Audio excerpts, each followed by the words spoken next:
Page 293। One प्रश्न। अर्थशास्त्र के नियम के बारे में निम्नलिखित कथनों पर विचार कीजिए। कथन 1। उत्पत्ति के नियम किसी भी उत्पाद में घटते सीमांत को नियंत्रित करने के लिए आवश्यक हैं। 2। उत्पत्ति के नियम कस्टम पूंजीवाद को ये जानने में मदद करते हैं कि किसी दिए गए उत्पाद पर कौन से नियम और कौन से शुल्क लागू होंगे। 3। इनका उपयोग व्यापार संघों में भी किया जाता है। 4। इनका उपयोग इसलिए भी किया जाता है क्योंकि इससे हमें ये जानकारी मिलती है कि कौन सी वस्तुएं आयात या निर्यात के लिए सही हैं।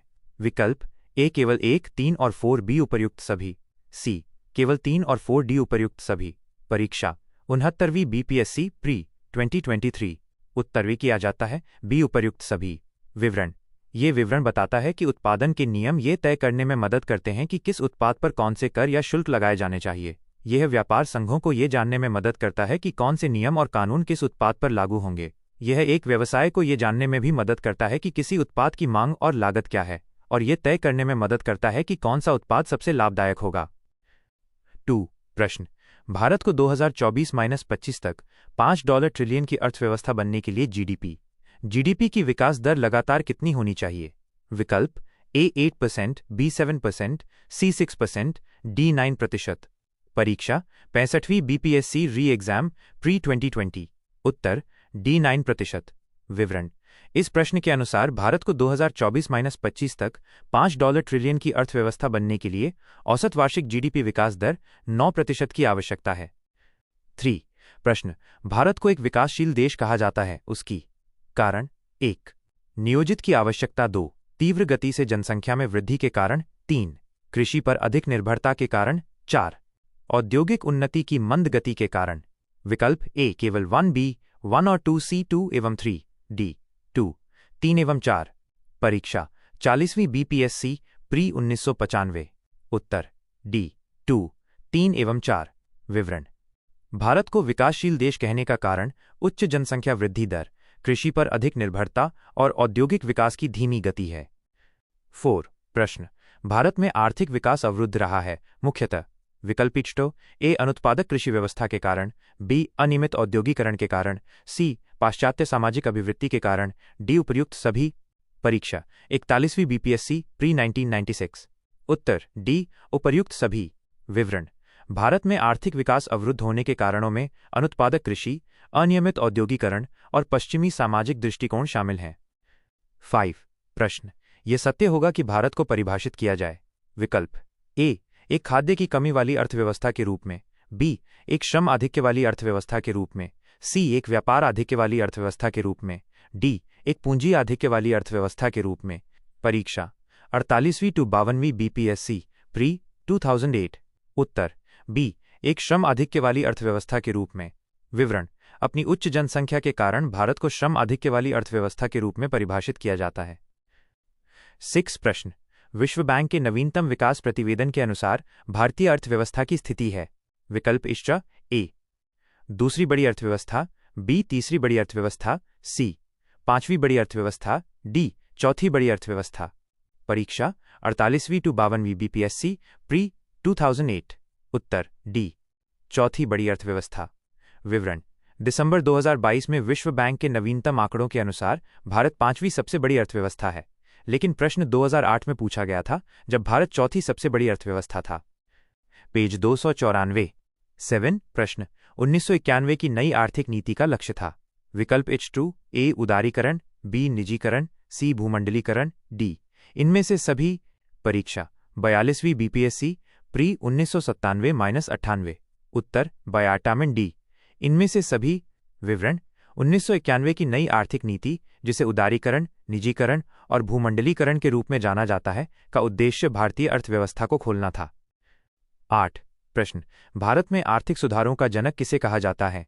विकल्प ए मनमोहन सिंह, बी इंदिरा गांधी, सी डॉक्टर मनमोहन सिंह, डीपीवी नरसिम्हा राव।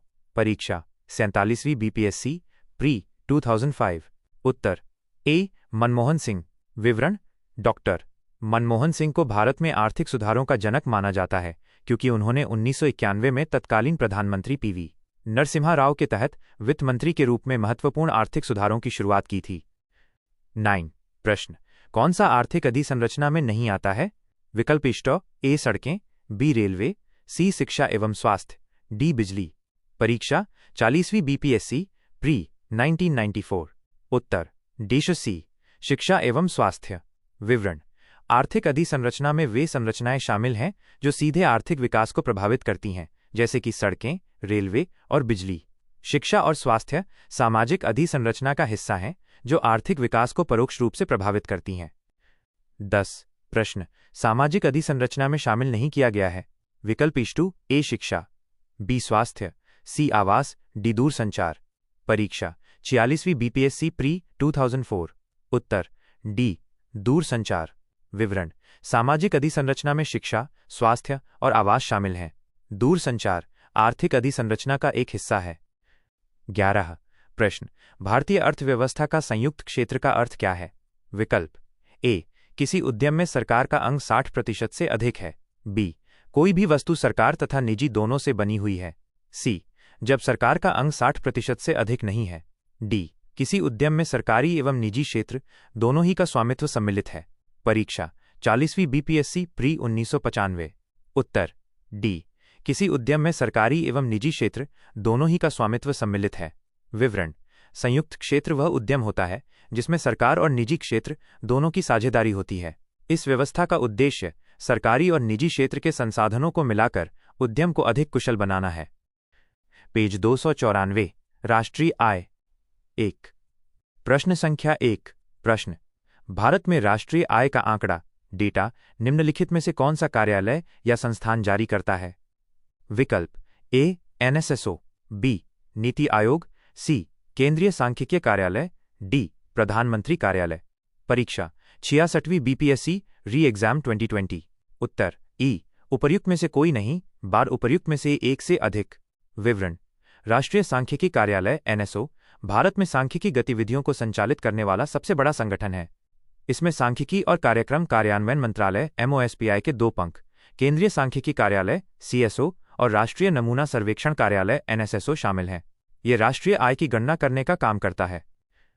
2 प्रश्न संख्या 2 प्रश्न भारत के राष्ट्रीय आय का गणना किसके द्वारा की जाती है। विकल्प H2 ए वित्त मंत्रालय, बी केंद्रीय सांख्यिकीय संगठन, सी योजना आयोग, डी भारतीय सांख्यिकीय संस्थान। परीक्षा बीपीएससी CDPO प्री 2005।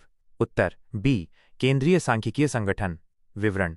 ये विवरण बताता है कि भारत में राष्ट्रीय आय की गणना केंद्रीय सांख्यिकीय संगठन CSO द्वारा की जाती है, जो कि सांख्यिकी और कार्यक्रम कार्यान्वयन मंत्रालय के अंतर्गत आता है।